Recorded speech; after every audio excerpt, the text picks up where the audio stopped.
Olá, amigos e amigas. Ontem a NOAA lançou seu último relatório sobre a temperatura do Oceano Pacífico na área, no setor equatorial, que determina se teremos a Laninha, El Ninho ou neutralidade.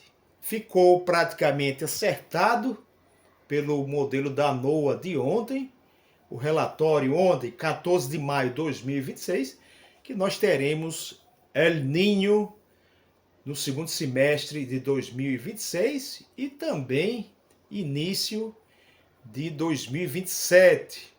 Então nós temos praticamente 100% de chance. Olha só, nós temos aqui as colunas. El Ninho é o quase vermelho, olha, quase 100%, aqui nós temos 100, 90, 80.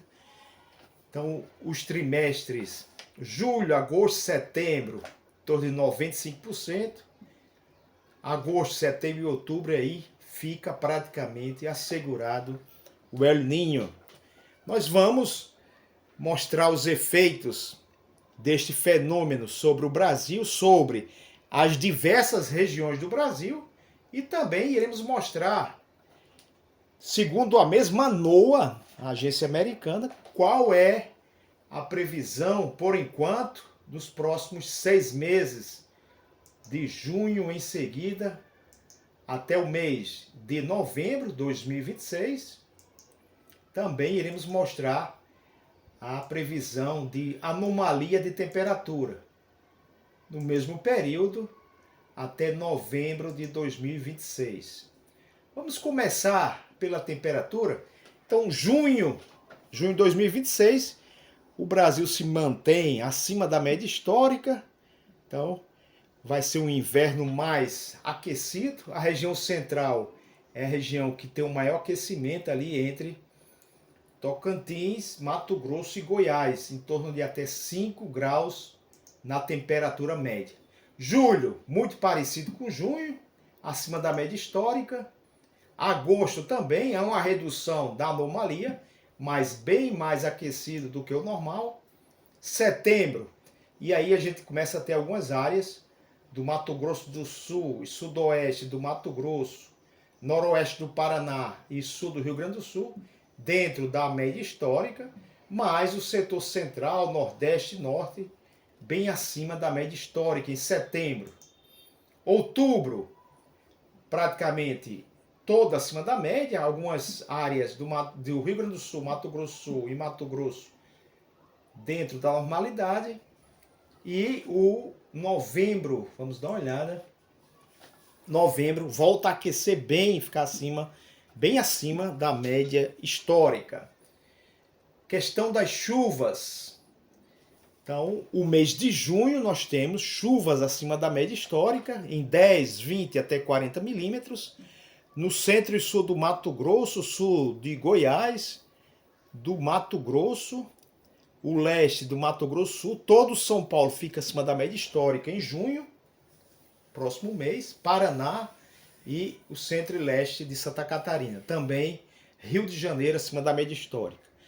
O Amazonas, o Pará e Rondônia tem grandes partes acima da média histórica. O extremo norte da Amazônia, do Nordeste e o leste nordestino abaixo da média histórica em junho.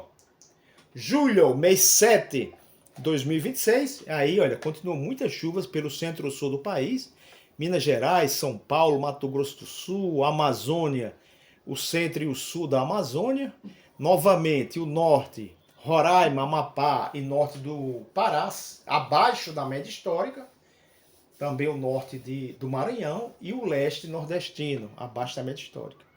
O Rio Grande do Sul fica abaixo da média histórica, ali em 10, 20 até 40 milímetros, e o sul de Santa Catarina no mês de julho. Então, julho, os extremos, norte e sul, abaixo da média, o centro do país acima da média histórica.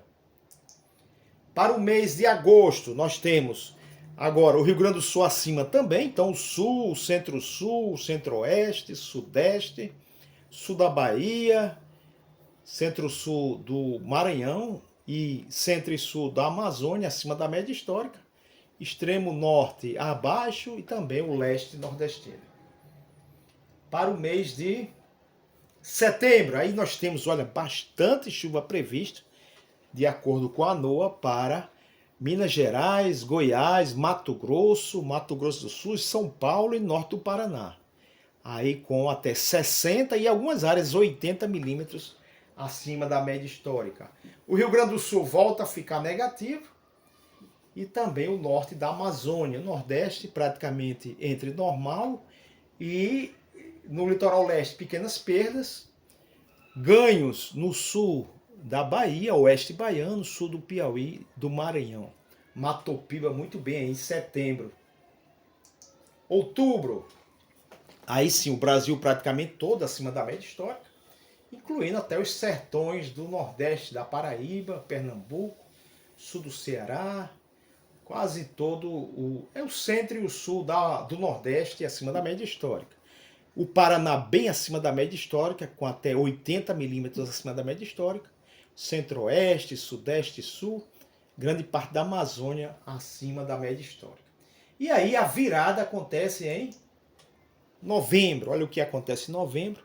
A NOAA projetando aí já os efeitos no setor norte, no Nordeste, no norte do país, com chuvas bem abaixo da média histórica. E aí o sul, bem típico do El Niño, o sul com até 80 milímetros acima da média histórica para novembro, perigo de enchentes, que Deus nos livre. E vamos continuar. Então o que acontece com o El Niño no Brasil, que está às portas para chegar, os efeitos do El Niño no Brasil? Então nós temos o sul mais chuvoso, especialmente o Rio Grande do Sul. Nós temos o Sudeste, sul da Bahia, parte do Centro-Oeste mais quente. Há uma neutralidade no Centro-Oeste, em chuvas, no sul da Amazônia e até em partes ali do Centro-Sul do Nordeste. E o problema é a seca no norte da Amazônia e do Nordeste especialmente. Então, este é o fator. Quando há o aquecimento das águas do Pacífico Equatorial, isso altera todo o padrão de circulação de ventos e umidades. Cada região vai responder de uma forma diferente. Então, quando aquece as águas do Oceano Pacífico, em globo, um efeito global em toda a Terra, é a mudança o padrão de circulação atmosférica. Os efeitos pelas regiões brasileiras. No sul do Brasil, o que é que nós temos? Nós temos chuvas bem acima da média histórica, riscos de enchentes, inundações. As temperaturas médias ficam mais altas, então nós não temos muito frio. É claro que vai ter a entrada das massas polares, mas na média a temperatura fica mais alta.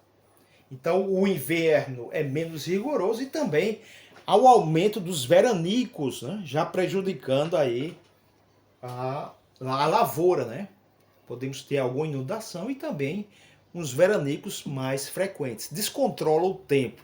No Nordeste, nós temos as estiagens prolongadas, as secas, especialmente na região do polígono das secas, né? A faixa mais norte da região também tem grandes problemas. Então, o Nordeste, de uma forma geral, ela sofre muito com o El Niño. Geralmente temos anos secos. Não são todos os anos, porque o efeito, né, aliás, a causa das secas do Nordeste não é somente o Pacífico. Nós temos um fator muito importante que é o Atlântico Sul, as temperaturas. Inclusive, em algumas regiões do Nordeste, como o Caicó, no Rio Grande do Norte, nós temos trabalhos de inteligência artificial do nosso amigo professor Gilton Filho, mostrando que em Caicó, em anos de El Niño, nós tivemos chuvas acima da média histórica. Claro, com outros fatores, como o Atlântico Sul ajudando. Mas, de uma forma geral, o El Niño traz mais seca do que chuvas para o Nordeste. Região Norte é seca na Amazônia, aumento de queimadas, aí é um problema sério, aumento de queimadas e diminuição do nível dos rios na Amazônia. No Sudeste, nós temos o aumento das temperaturas, então vamos ter o Sudeste com mais calor esse ano. Os invernos são menos rigorosos. Lembrando que nos anos de El Niño nós temos a dificuldade das frentes frias chegarem ao sudeste, ao nordeste e até o centro-oeste. Elas ficam mais retidas, há um certo bloqueio no sul do país. Essas frentes frias normalmente são bloqueadas. Claro que alguma vai passar, mas de uma forma geral, a tendência é que haja bloqueio dessas massas de ar frias para o sudeste. No centro-oeste, as temperaturas são mais altas, e aí nós temos as ondas de calor, né? Eu morei há alguns anos em Mato Grosso do Sul, quando eu fiz o meu curso de geografia, e lá tem algumas massas de ar muito quente, como o do Chaco paraguaio. Então, em anos de El Niño, isso se intensifica. As ondas de calor são prolongadas. As chuvas ficam mais irregulares e a distribuição desigual. Então, também afetando o quê? A agricultura. Né? A agricultura, no sul, pode ter inundações veranícolas, centro-oeste, a má distribuição, né? Nordeste, a seca. Então, poderemos ter muito impacto na agricultura. Outras consequências na agricultura, quebra da safra no Mato Piba e centro-oeste pela seca e no sul pelo excesso hídrico. Então, enquanto falta água no setor norte, de uma forma geral nos anos de El Niño, como nós teremos final de 2026 e começo de 2027, nós perdemos a agricultura no norte, a quebra de safra pela falta de água no centro-norte e norte, nordeste também, e perdemos também no sul pelo excesso de água. Na energia elétrica, então, como há uma redução de precipitação no centro e no norte do país, grande parte dos reservatórios ficam com menos água. Então, há necessidade de se acionar as termoelétricas. E aí nós temos o aumento do preço da energia elétrica. Na saúde, nós temos as doenças por ondas de calor e os surtos de pós-enchente, especialmente no sul do país. No meio ambiente, nós lembramos das queimadas e das secas em ecossistemas sensíveis. Então está aí, El Niño praticamente confirmado em 2026. Alguns falam um super El Niño, né? Seria um evento muito forte. E aí a gente vê, ó, neutralidade, que é o cinza, ele só vai até o trimestre abril, maio, junho. Maio, junho e julho, ou seja, junho no centro, nós já temos a atuação do El Niño. Então é isso. Eu sou Abrão Medeiros, geógrafo. Espero que nós não tenhamos muitos problemas. Um forte abraço a todos. Nós iremos continuar sempre acompanhando a situação das chuvas, do El Niño e demais assuntos correlacionados com as chuvas, com o tempo e com a geografia. Um forte abraço a todos e até o nosso próximo encontro!